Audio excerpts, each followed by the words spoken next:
coming to you from my garden again in this beautiful month of May that I just love and really connect with. Today I'm going to finish my second how-to video on crystals and how to pick your crystals. So, the best way to pick your crystals, and obviously there's no specific rules, but this is just how I did it. So I'm just passing on the information just so that you know how to do it. And a lot of it is intuitive, a lot of it is research. So when you pick your crystals, you can either do it online or go to an actual physical shop where you can get your crystals. Not everybody has access to a crystal shop, so shopping online is the only option. Don't let this hold you back. Like, don't not go pick crystals because you can't get them in your hand from a shop. You can still intuit and sense exactly what you need if you just do your research. So when you pick your crystals, please make sure you go and do the research. If you are a hiker, if you like spending time outdoors, you can pick your crystals up from the ground where you're walking. There's lots of quartz that you can find wherever you go. It's everywhere. And that is a form of crystal. Simple little rocks that you can pick up off the beach, all those things, that they all hold those healing properties. Go do your research, figure out what you want. When you do your research, please be very careful to look up which crystals you can wear for prolonged periods of time. A lot of crystals have aluminum in them, and for wearing purposes, you can absorb it, and it's not really good for your body. So just be careful and make sure you wash your hands after using those crystals. Crystals that contain aluminum are things like pyrite, so you should wash your hands after handling them. They should be kept separate. I've got it in here just for showing you purposes. And then keep it in a separate bag or in a separate container. Think about whether you're picking a crystal for an emotional difficulty or a physical difficulty. Decide what exactly you want, or before you walk into the crystal shop, just calm your mind. Think of a color. Think about what you want when you walk into that shop. Think about what you want to be drawn to when you go online, and then channel the information. So intuit the information, get a gut feeling, understand what you need to work through, and then go with that. Often you will just figure it out as you go.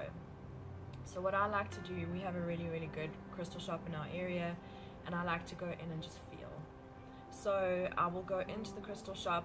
Usually I just go in with no intention and just walk through the door and just open myself up to whatever information I need to receive. I will go in and just walk around for a bit, figure out where I want to be, and go to the part of the shop that I'm drawn to, which is usually the vast array of crystals where I can just be like, hey, look at all of these beautiful things, and then pick something. So I get a buzz. Not everybody works like that. So I buzz on my forehead when I feel like I'm drawn to a crystal, and that's where I go.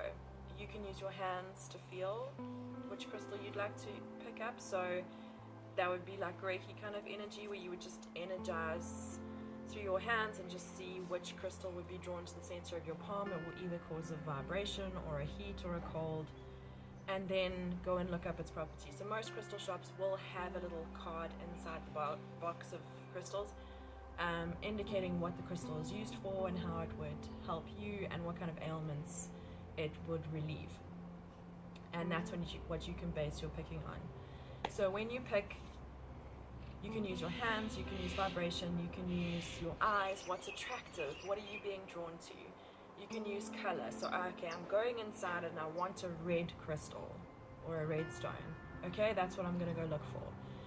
There are little bits of information that you can come across. A lot of crystal shops carry books like the Crystal Bible, where you can go and look up which crystal you want. You can always ask me. I'm happy to give you information and help on which crystals would help.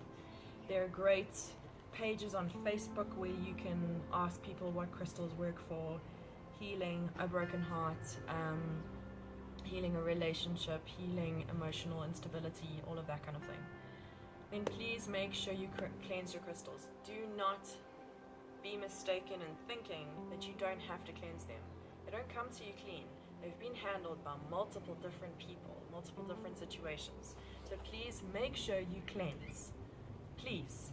I am happy to cleanse for you. So if you send me a picture of your crystal, I'll happily put Reiki into it and cleanse it for you.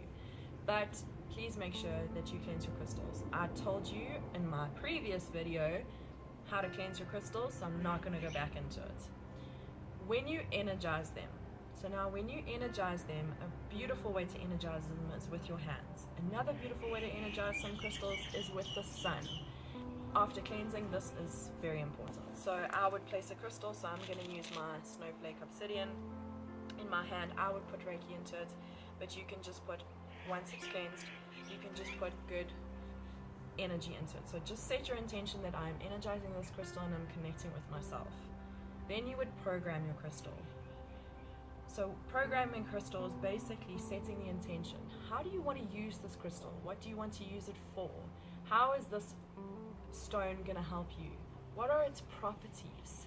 So snowflake obsidian is a very balancing stone. It helps you dispel all negative energy without even realizing that it's happening. It's a very intuitive stone, and it can send basically good vibes into you no matter what. So I would energize this stone by placing it in my left hand with my right hand over it, so it's my receiving hand, and I would energize it, and then I would program it by saying to it, or saying to the universe, or saying to God, or the powers that be, please help me to connect with this crystal, to use it to help me release old patterns and let me release all negative emotions with regard to self.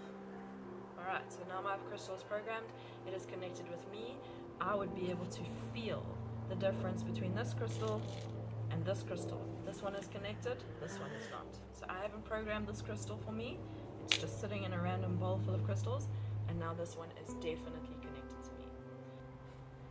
If I really wanted to change my thought pattern, have a shift in consciousness, change my way of life, I would use amethyst. You can see there's lots of amethyst in this bowl. I love amethyst. And I would place it on my crown chakra and meditate with it. So meditation is a great way of connecting with your crystals as well. You can actually use multiple different crystals on many of your different chakras to connect with the emotion or the physical ailment that you would like to relieve. So there's lots of different sources of wearing stones. So I like to wear them as earrings. I make my own.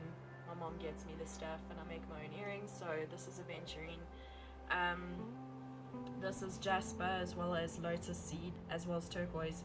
You can wear mallas, you can wear necklaces, you can wear bracelets, you can put them in your bra. You can have a little baggie that you stuff in your pocket. You can carry them in your bag. You can have them anywhere. If you want to use crystals very closely, so at the moment I'm using Larimar.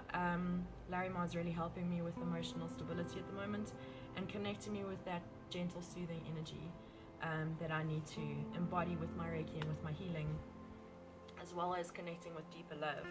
And so I just pop it in there, and then it's with me all day. I do forget that it's in there, and then you hear a crystal bouncing along the floor, which is not so much fun, especially when they smash. I like to use Gaia stone as well for grounding if I'm feeling a little bit less grounded and I really connect with the earth. So it's quite a special stone for me. But yeah, any way that you can wrap it. I make macrame necklaces that I wear, and then you just pop the stone in there. Any touching your body. When I do readings, I like to have labradorite in my hand. So this is a specific palm stone because it fits in your palm. So when you meditate, it sits right there. It's with you the whole time. You've got it in your hand. It's connected. And as I said, you'll know when stones are connected with you. You can feel their energy is connected with your energy. Some stones you'll pick up and you just won't feel the connection with them, which is such an abstract thought. But only once using them and once handling them and once understanding crystals will you actually understand how it vibrates and how it connects with your body. Thank you so much for watching. I really hope you enjoyed this video and it was informative and gave you the information that you needed with regard to picking your crystals. I am here for questions. If you need, please let me know your feedback. I would love to hear from you. I'm always open to receiving information and sharing information. That's what I'm here for. Please like and subscribe. Good morning, lovelies. It isn't morning.